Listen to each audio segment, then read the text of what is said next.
علی بھائی نیکسٹ سوال ہے، کیا کسی غیر مسلم ملک میں رہنے والا مسلمان شہری اس غیر مسلم ملک کی فوج میں ملازمت اختیار کر سکتا ہے؟ بعض اوقات یورپ اور امریکہ جیسے ملکوں میں جابس کی کمی کا مسئلہ رہتا ہے، اور یہی معاملہ انڈیا کا بھی ہے، لیکن دوسری طرف اگر یہی فوج مسلمانوں کے خلاف استعمال کی جائے تو ایسی صورتحال میں اسلام کیا حکم دیتا ہے؟ علی بھائی سے ریکویسٹ ہے کہ نان مسلم ممالک میں رہنے والے ہم جیسے مسلمانوں کے لیے اس کریٹیکل سوال کا جواب ضرور ریکارڈ کروائیں۔ سر یہ بڑا مشکل سوال ہے جو آپ لوگوں نے کیا ہے۔ اس کی وجہ یہ ہے کہ اس میں تو آپ یہ کہہ رہے ہیں نا کہ غیر مسلم ملک کی فوج مسلمانوں کے خلاف استعمال ہو، اور اگر مسلمان ملکوں کی فوج مسلمانوں کے خلاف استعمال ہو رہی ہو تو پھر آپ کیا کریں گے؟ یہ بھی تو بہت بڑی آزمائش ہے۔ اسی لیے آپ کو پتا ہے کہ ہماری اپنی فوج کے اندر بھی کچھ ایک ایسی یعنی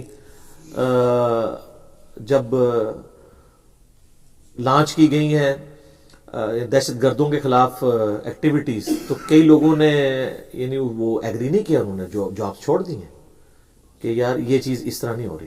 میں اس کے صحیح ہے غلط ہونے پہ بحث نہیں کر رہا، میں صرف یہ بتا رہا ہوں کہ یہ معاملہ اتنا آسان نہیں ہوتا، اس کے لیے کلیریفائی کرنا چیزوں کو ضروری ہوتا ہے۔ میرے پاس ایک بریگیڈیئر صاحب مجھ سے ملنے کے لیے آئے تھے کچھ عرصہ پہلے، کچھ عرصہ کیا اب تو کئی سال گزر چکے ہیں، ان دنوں میں وہ نیا ضرب عضب شروع ہوا تھا، تو میں نے ان کو بھی یہی انسٹرکشن دی تھی کہ آپ اگر کوئی اس طریقے سے مہم لانچ کرنے جا رہے ہیں تو جن فوجیوں کو آپ اس مہم پہ بھیج رہے ہیں ان کو کورسز کروا کے کرسٹل کلیئر کریں معاملات کو۔ اگر ان کی موٹیویشن نہیں ہوگی تو وہ تو نہیں وہ لڑ پائیں گے، وہاں پہ مشکل کام ہو جائے گا۔ تو کہہ رہے ہیں ہم کورسز کرواتے ہیں، یہ کچھ بھی یوں کرتے ہیں، لیکن آپ کو پتا ہے کہ کورسز کا پھر لیول ایسا ہونا چاہیے کیونکہ پاکستانی فوج کے اندر مذہب کا ایلیمنٹ ڈومیننٹ ہے، یہ تو بات ماننے والی ہے۔ چھوٹے موٹے کورسز سے کسی کی برین واشنگ نہیں ہوتی۔ این ممکن ہے کوئی شخص بزدلی کی وجہ سے بھی جانے کو کی پلی لے رہا ہو، ایسا بھی ہو جاتا ہے، وہ بھی ہمیں پتا ہے کہ کئی ایسے لوگ بھی ہوتے ہیں وہ کوشش کرتے ہیں بارڈر کے اوپر ڈیوٹی نہ ہی لگے۔ ظاہر ہے کہ ہر طرح کے کمزور دل لوگ موجود ہوتے ہیں ہر جگہ، صحابہ کرام کے زمانے میں موجود تھے تو آج کیوں نہیں ہوں گے؟ سارے تو شہادت کی تمنا لیے نہیں پھر رہے ہوتے، مضبوط ایمان والے بھی ہوتے ہیں، کمزور ایمان والے بھی ہوتے ہیں۔ پھر بعض اوقات موٹیویشن لیول کسی کا نہیں ایسا ہوتا کہ اس کی وجہ سے مسئلہ پھر وہ کھڑا ہو جاتا ہے۔ خصوصاً یہ لال مسجد کا جب ایکٹیویٹی پرفارم ہوئی تھی اس وقت بھی کئی لوگوں نے اس ایکٹیویٹی میں حصہ لینے سے انکار کر دیا تھا کہ جی یہ اس معاملہ مس ہینڈل ہو جائے گا، اور آپ پھر دیکھیں بعد میں اس کی وجہ سے ہمیں 15 سال تک خودکش حملوں کا سامنا کرنا پڑا ہے۔ تو وقت نے ثابت کیا کہ اس وقت جو معاملہ مس ہینڈل ہوا تھا وہ ہمیں پھر بھگتنا بھی پڑا۔ تو اس لیے ان معاملات کو دیکھنے کی ضرورت ہے۔ تو اب میں اس طرف آ جاؤں تو میں نے ضمناً بات کر دی، غیر مسلم ملک کے اندر آپ فوج میں یا پولیس میں ملازمت ضروری اختیار کریں، اس لیے کہ وہ آپ کو فوج یا پولیس میں جب ملازمت کے لیے کہہ رہے ہیں تو اس وقت اس بنیاد پہ بھرتی نہیں کر رہے کہ آپ کو مسلمانوں کے اوپر چڑھائیں گے۔ آج کل کے اس ماڈرن دور کے اندر جنگیں بہت کم ہوتی ہیں، زیادہ تر یہ علامتی ہوتی ہیں، فوجیں بھی اور پولیس بھی۔ پولیس بھی کیا کر رہی ہے، کوئی لڑائی جھگڑا، کوئی محلے کی لڑائی ہوگی، کسی شہر میں کرفیو لگ گیا تو وہ کنٹرول کر رہی ہوتی ہے۔ جس طرح بحرین میں آپ دیکھ لیں، اب وہاں پہ زیادہ تر پاکستانی ہیں، اب مسئلہ یہ کہ وہاں پہ عوام جو ہے وہ شیعہ ہے، حکومت سنیوں کے پاس ہے، 80% عوام شیعہ ہے، حکومت سنیوں کے پاس ہے۔ شام میں 80% جو ہے عوام سنی ہے، حکومت جو ہے وہ شیعہ کے پاس بھی نہیں، نصیریہ کے پاس ہے، ٹھیک ہے؟ تو وہ پھر کنفلکٹ پڑا رہتا ہے۔ اور چونکہ ہمارے علاقوں کے لوگ جو ہے ذرا سخت جان ہے، اور یہاں پہ ذرا فوج کے لیے ماحول سازگار ہے کہ لوگ فوج کی نوکری کو اڈاپٹ کرتے ہیں، کیونکہ ہماری اکانومی مضبوط نہیں ہے نا۔ اگر ہماری اکانومی مضبوط ہو تو پھر لوگ فوج کی نوکری تو بہت کم لوگ کریں گے۔ آپ سعودیہ دیکھ رہے ہیں، ذرا سا مسئلہ ہوتا ہے وہ وہیں گاڑی اور چابی پکڑا کے جا رہے ہوتے ہیں۔ پاکستان سے کیوں فوج مانگ رہا ہوتا ہے سعودیہ؟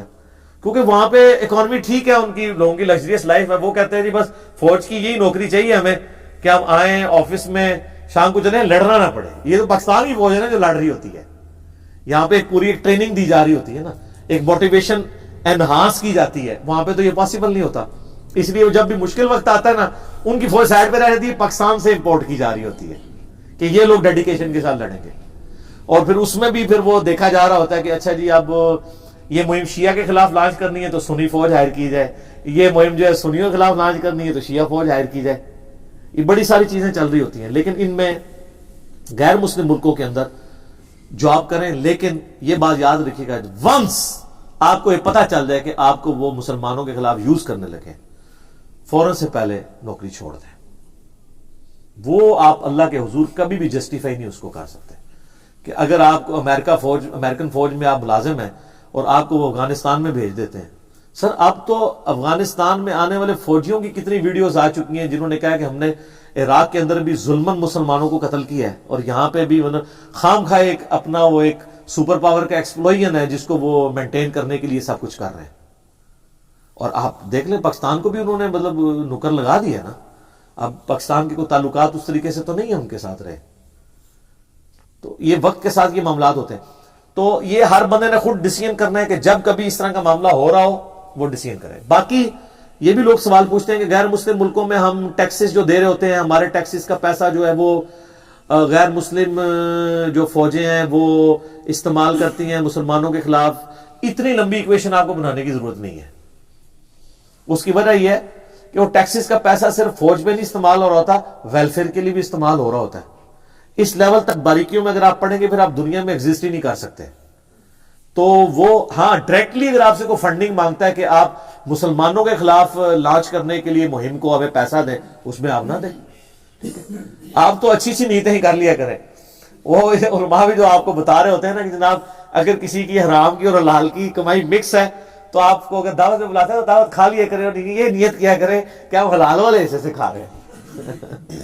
تو آپ یہ نیت کر لیا کریں کہ آپ کا جو پیسہ ہے وہ حلال والے پورشن کے اوپر لگ رہا ہے. ہاں ڈائریکٹلی جب آپ کو پتا چل جائے فنڈ ریزنگ ہو رہی ہے اس میں آپ حصہ نہ بنیں. ٹھیک ہے. اور فوراً ڈیسیژن بھی لینا چاہیے. میرے پاس یعنی پاکستان کی فوج میں سے بھی آپ کو پتا آفیسر لیول کے لوگ آتے رہتے ہیں، کئی بار مجھ سے آگے مشورہ بھی کرتے ہیں کہ جی اب یہ چیز بھی غلط دیکھ رہے ہیں، اب نوکری کریں نہ کریں. تو میں ہر ایک کو ایک ہی بات کرتا ہوں، fit in the system, not to oppose the system, fit in the system and then change the system. اگر آپ یہ کہہ رہے ہیں کہ جی جس مثلا ایک بات میرے پاس ایک دفعہ ایک کرنل صاحب آئے، وہ کہنے لگے جی کبھی گیدرنگز ہمیں کروانی پڑتی ہیں تو اس میں مکس گیدرنگ بھی ہو جاتی ہے، تو اب باس کا حکم ہوتا ہے ہم کیا کریں. تو میں نے کہا آپ اس طرح کریں کہ آپ باس کے ساتھ پازیٹیولی چیزوں کو ہینڈل کریں، بات کریں، ہو سکتا ہے آپ کی بات وہ سن لیں. بعض اوقات وہ اوپر والا بندہ جو ہے وہ اتنا سیریس بھی نہیں ہوتا، دین اس میں کیجول لے رہا ہوتا ہے. پھر انہوں نے خود بتایا کہ ہاں جی ہم نے ایسی بھی سرمنیز کروائی ہیں جس میں ہم نے مرد و عورت کا سسٹم علیحدہ کیا، بیچ میں پردہ بھی لگایا ہوا تھا. تو میں نے کہا آپ تھے بیچ میں تو آپ نے ایکٹیویٹی پرفارم کر کے ایک سینیریو تو کریٹ کیا. اگر آپ بیچ میں سے نکل جائیں، آپ سے زیادہ کوئی بندہ آ جائے اور اس سے ایک سٹیپ آگے چلے جائے. اس لحاظ سے میں جنرل ضیاء الحق سے سخت اختلاف رکھتا ہوں. جو اس کے دور کے اندر دہشت گرد تنظیموں والا معاملہ ہوا، جو آج ہمارے پرائم منسٹر بھی اوپنلی کہتے ہیں، اس لیے میں بھی اوپنلی کہہ رہا ہوں. لیکن ایک چیز کا ان کو کریڈٹ آپ دیں گے کہ انہوں نے فوج کے ماحول کو ریلیجس بنایا ہے، اور وہ جو ریلیجس چھاپ فوج کے اوپر لگی ہے نا، وہ مشرف جیسا ڈکٹیٹر بھی اپنے پورے سیکولرزم کے باوجود اس کو دھو نہیں سکا. آج بھی آپ جائیں تو آپ کو ایک کلچر ریلیجس نظر آئے گا.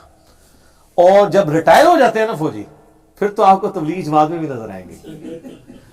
یہ اچانک نہیں جاگ اٹھتا کوئی بندہ، وہ ایک ماحول ہوتا ہے. ظاہر ہے وہاں پہ نماز پڑھ رہے ہوتے ہیں، نماز کا وقفہ ہو رہا ہوتا ہے، جمعے پریئر کا وقفہ ہوتا ہے، پھر ایک جب بھی کینٹ ایریا بنتا ہے وہاں پہ ایک خوبصورت مسجد بنتی ہے، ہاؤسنگ اسکیم بنتی ہے، تو مسجد بھی پوری پرائورٹی کے ساتھ بن رہی ہوتی ہے. اس طرح نہیں ہے جو کبھی کہیں ہاؤسنگ اسکیم بنی تو سب سے تھکڑ جگہ کے اوپر مسجد بن رہی ہے. نہیں، مارکیٹ بھی اچھی جگہ پہ بنی ہوگی تو مسجد بھی اچھی جگہ پہ بنی ہوگی، صاف ستھری ہوگی، پورا اہتمام ہوگا. تو وہ ایک کلچر ہے. تو اس اعتبار سے میں اگرچہ یعنی کئی معاملات میں بڑا سخت اختلاف رکھتا ہوں کیونکہ میں ایک ڈیموکریٹک بندہ ہوں، اس کے باوجود میں پاکستان کی فوج کی پازیٹیو چیزیں جو ہیں ان کو ہائی لائٹ کرتا ہوں وقت کے ساتھ کہ وہ ہے. باقی جو چیزیں انشاءاللہ وقت کے ساتھ کافی فرق پڑ رہا ہے، آندہ پڑتا جائے گا انشاءاللہ. اپنی ڈیوٹیز کے اوپر ایمفسائز کرنا چاہیے. میں یہ باتیں جو آن کیمرہ کہہ رہا ہوں میں ان کیمرہ بھی کہتا ہوں. مجھے اگلے دن ایک جج کی کال آئی، کہتے جی میں قتل کے مقدمے کا فیصلہ کر رہا ہوں تو آپ سے رہنمائی لینی ہے کہ جی وہ ہم اس کا نا وہ دیت طے کر رہے ہیں، اور اس وقت ہائی کورٹ میں بھی کیس چل رہا ہے کہ دیت جو ہے نا وہ آج سے 4 سال پہلے کیس شروع ہوا تھا، اس ریٹ کے اوپر دیت دیں گے ہم چاندی کے ریٹ پہ یا آج کے. میں نے کہا جی آج کے پہ دیں گے. ایک تو ان کا بندہ مرا ہوا ہے اوپر، ان کو 4 سال آپ نے لیٹ کیا ہے یہ تو ظلم نہیں, آپ بینیفٹ تو اس کو دینا جو مظلوم ہے. اور دوسرا میں نے کہا دیت کتنی بنتی ہے, کہتا ہے جی 22 لاکھ بنے گی چاندی کے اعتبار سے. میں نے کہا یہ دیت تو غیر اسلامی ہے. اسلام میں تو سنن ابی داؤد میں حدیث ہے کہ دیت 100 اونٹ ہے, تو وہ آج کا 2-2.5 کروڑ روپے بنتا ہے. یہ 22 لاکھ کون سی دیت ہوتی ہے؟ تو میں نے کہا ان کو یہ بھی بتائیں کہ ریٹ بھی اور اس کو ریوائز کریں اس کی قیمت کو. اچھا پھر وہ کہنے لگا سر میں ایک اور مسئلہ آپ سے پوچھوں, پاکستان میں یہ ہوتا ہے کہ جب بالکل مقدمہ حتمی انجام تک پہنچتا ہے نا, تو اینڈ پہ احتیاطاً, جیسے وہ ہمارے حنفی بھائی زہر احتیاطی پڑھتے ہیں نا جمعے والے دن, آپ پتہ ہے جمعے کے بعد 4 فرض زہر کے بھی پڑھتے ہیں کہ چونکہ ہاتھ میں وقت نہیں ہے تو زہر احتیاطی. ہمارے جج بھی ایک احتیاطی فیصلہ, وہ کہتے ہیں ہم الٹیمیٹلی ہمیں پتہ چل جاتا نہیں قاتل ہے تو سزائے موت اس کی بنتی ہوتی ہے, لیکن ہم اس کو عمر قید میں بدل دیتے ہیں. میں نے کہا کیوں؟ کہتے احتیاطاً. میں نے کہا احتیاطاً کیا چیز ہوتی ہے کہ ہو سکتا ہے یہ ہو گیا ہو سکتا ہے یہ ہو گیا ہو. میں نے کہا یار جج تو اتنے ہوشیار ہوتے ہیں, وہ تو باڈی لینگویج سے ان کو پتہ چل جاتا ہے کون مجرم ہے کون نہیں ہے, ہمیں پتہ چل جاتا ہے تو جی وہ ہمیں یہی سکھایا جاتا ہے احتیاطاً. میں نے کہا اس کا مطلب ہے یہ تو پیروی نہیں کبھی ہوگی. میں نے کہا اسلام اس چیز کو ڈسکریج کرتا ہے کہ آپ کسی کو قتل کی سزا اس کی معاف کریں. ہر معاملے میں اسلام کہتا ہے معاف کرو, لیکن وَلَكُمْ فِي الْقِصَاصِ حَيَاتٌ يَا أُولِي الْأَلْبَابِ, قصاص میں انسانیت کی زندگی ہے اے اہل عقل. اسلام کہتا ہے قتل کے مقدمے کی پیروی ہو اور قاتل کو قتل کیا جائے تاکہ باقیوں کی زندگی بچے. قتل کے کیس میں یہ نہیں ہے معاف کرو, صرف ایک آپشن رکھا ہے کہ اگر معاف کرنا چاہے تو, لیکن اللہ نے جس چیز کو انکریج کیا ہے وہ یہ ہے وَلَكُمْ فِي الْقِصَاصِ حَيَاتٌ يَا أُولِي الْأَلْبَابِ, سورۃ البقرہ.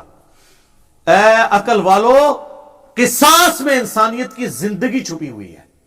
کیوں؟ جب قاتل کو پتا ہوگا نا میں نے بھی ٹنگا جانا ہے, سر وہ نہیں کرے گا. یہ پاکستان میں فوجی ڈالتے ہیں جب بنی, آپ کو پتا ہے انٹرنیشنل میڈیا نے بڑا ہنگامہ کیا, وہ پھانسی کی سزا دی, ہم آپ پہ سینکشنز لگا دیں گے. چلے کسی بہانے سے ہمارے بڑوں کو یہ سمجھ آیا کہ اسلام میں پھانسی کی جو قتل کی سزا قتل ہے نا, یہ اسی کے ذریعے آپ ڈیٹرنس کر سکتے ہیں. انہوں نے گوروں کے کہنے کے اوپر یہ سزا جو ہے وہ سسپینڈ کر دی ہوئی تھی کئی سال تک. وہ تو جب ہم پہ دہشت گردی کے حملے ہوئے تو ہمیں خیال آیا کہ نہیں اسلام کی سزا ہونی چاہیے اور اس سے ڈیٹرنس ہوگی. اور دیکھیں جب سے فوجی عدالتیں بنی اور دہشت گردوں کی پھانسیاں شروع ہوئی ہیں تو کس طرح, کیونکہ اب ان کو پتہ چل کے ہم نے کام ڈالا تو لٹکے جائیں گے. پہلے ان کو ہوتا تھا پھانسی کی سزا تو ہونی کوئی نہیں ہے, تو ہم الٹیمیٹلی شواہد ناکافی ہونے کی وجہ سے یا کبھی عمر قید کی وجہ سے کبھی معافی کی وجہ سے چھوٹ ہی جائیں گے. تو ہم نے پریکٹیکلی پاکستان نے یہ لرن کیا ہے کہ پھانسی کی سزا ڈیٹرنس کے لیے افیکٹو ہے, یعنی اسلامی سزائیں ایسی ہیں جو ڈیٹرنس کر سکتی ہیں. وہ دہشت گردی جو اتنے سالوں سے نہیں رکی تھی, پھانسی کی سزا بحال ہونے کی وجہ سے اس کی برکت سے اللہ تعالیٰ نے دیکھیں اس وقت ملک ایک لائن پہ آ ہی گیا نا. تو یہ جو لوگ بکواس کر رہے ہوتے ہیں اسلامی سزاؤں کے بارے میں, سر آج بھی قاتل کو پتا ہونا میں نے لٹک جانا ہے, وہ کسی کو مارنے کا سوچے گا بھی نہیں. یہاں لوگوں کو پتا ہوتا ہے کہ یار خیر ہے چھوٹ جائیں گے, کتنے ہیں وہ فخریہ کہتے ہیں اتنے قتل کیے ہیں, پھر وہ ضمانت لے کے چھوٹ جاتے ہیں, ٹھیک ہے, پیسے دے کے چھوٹ جاتے ہیں. اور بڑے, اور اس میں ظاہر ہے کہ پاکستان میں یہ بھی بہت بڑی مصیبت ہے نا کہ پولیس کے ادارے کی ذمہ داری لگائی ہوئی ہے کہ وہی تحقیق کرے گا. باہر کے ملکوں میں پولیس تحقیق نہیں کرتی, تحقیقاتی ادارہ علیحدہ ہوتا ہے اور اس کی وجہ سے وہ مل نہیں سکتی مجرم کے ساتھ. باقی انشاءاللہ تعالی اگلی دفعہ